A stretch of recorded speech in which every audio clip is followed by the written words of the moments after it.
So often when we're working problems, having an indefinite integral is not good enough.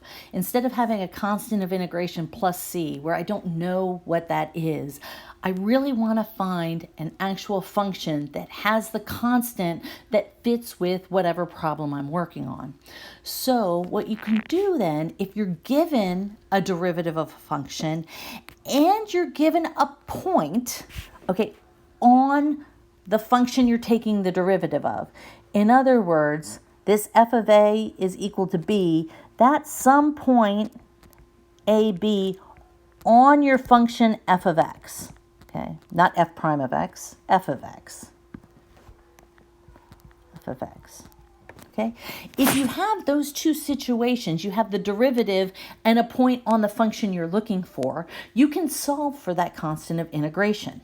So first what you're going to do is you're going to take the indefinite integral, okay, of f of x. So you're going to take the indefinite integral of f prime of x dx, okay, and that's going to give you some function of x, and then you're going to have your plus c there to represent the constant. What you're going to do is you're going to replace x with a, which is the x value that you know is a point on your function. You're going to set that equal, your equation equal to b, which is the y value that you know is on your function. When you do that, the only thing you're going to have left to find out is c. Okay? So when you write your final answer, it's going to be, instead of plus c, it's going to be plus whatever the constant is that you find. So let's take a look at an example. So here we have an antiderivative that we want to find, dy dt. So in other words, the derivative of y, okay, so this represents y prime, is equal to 5e to the t minus 4. And we want to find the antiderivative that satisfies the condition that y of 0 is equal to 1. Okay, so when we say y of 0 equals 1, that means that we know that t is equal to 0 and y is equal to negative 1. So in other words, these are an ordered pair, 0, negative 1. So 0, negative 1 is a point on my function that I'm looking for.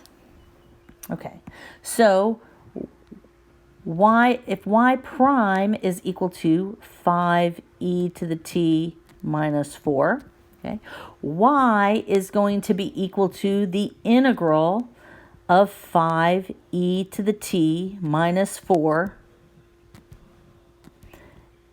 dt. Okay. So I can go ahead, I can take this indefinite integral. So y is equal to 5. Well, the indefinite integral of e to the t is just e to the t, okay, minus 4 times, this is going to be a power rule, x to the 0 plus 1 over 0, not x, t, 4 times t to the 0 plus 1 over 0 plus 1, okay, plus c. So y is equal to 5e to the t minus 4t plus c. Okay. Now then, I know that 0, negative 1, okay, is a solution to this equation right here. So instead of y, I'm going to put in negative 1, and instead of t, I'm going to put in 0. And when I do that, I get negative 1 is equal to, well, e to the 0. Remember, anything to the 0 is just 1. So this is 5. 4 times 0 is 0. So that's just 0 plus c. I subtract 5 from both sides, and I get negative 6 is equal to c. So I know that my original function that I am concerned with is y is equal to 5e to the t minus 4t minus 6.